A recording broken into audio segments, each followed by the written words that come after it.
as a medic in the war and got a Purple Heart, and he's shared his thoughts on freedom and kind of the direction that our country is headed. And we're in the editing phase now, so it's really starting to heat up. We've got some trailers ready to show people, and we're in the final stretch for when it releases later in the fall. I remember when you were here, Kirk, you told me when you and Marshall and Dwayne were at the Vero Beach Prayer Breakfast last month, and you told me that from the inception of the film, it was your goal and Marshall's to rediscover the forgotten national treasure of America. And yes. Go ahead, I'm sorry. No, go ahead. No, I was just going to kind of let you know how this whole thing developed, how it evolved from the very beginning. But was there something else you wanted to mention first? No. Okay. Well, I've never been a big history buff.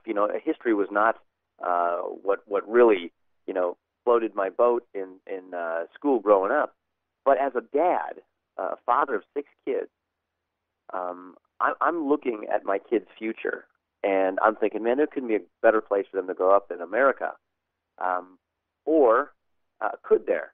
I look on the news now, and my dad's calling me all the time, and he's saying that, have you heard what Glenn Beck is saying? Have you heard what these guys are saying? And you look all around, and financially, morally, and spiritually, it appears as though our country is headed for disaster if we don't change course and figure out what it is that is sinking this ship. We're so far in debt financially. The world scene is so tense. Morally, we've got to break down the family, and spiritually, it's just America's lost its way. It's lost its identity. And when you lose your identity and your sense of direction spiritually, everything else will begin to crumble. All of your morality, your laws, your sense of vision of where you're going. And then, as the proverb says, the people perish. And I don't want that for my kids. So I began talking to Marshall Foster about what made this country so exceptional and unique in the first place. Why do we have the country that everyone has always wanted to live in for hundreds and hundreds of years? Well, it's because of freedom.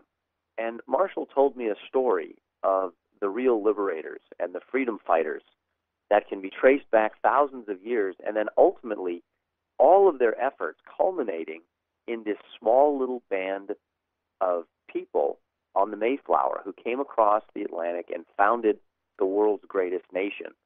And he took me on a journey to Plymouth, Massachusetts, which launched me on a greater journey across the Atlantic to retrace the escape route of the Pilgrims in England all the way to Holland, where they stayed for 12 years, and then came across, of course, to Plymouth Rock.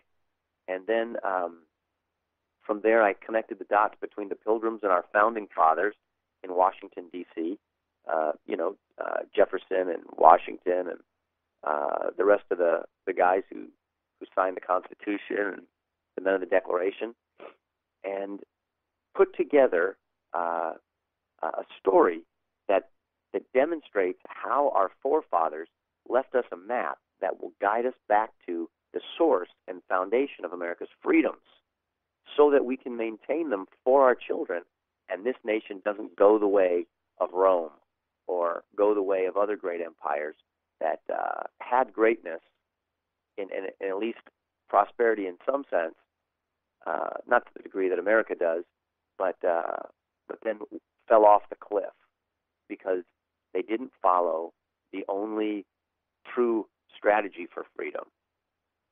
And it's been a very exciting adventure, and I want to share that with everyone through the film as we've documented the whole process. Well, that's great. Thank you, Kirk Cameron, for that introduction on the film. We're just going to break away and be back in a minute.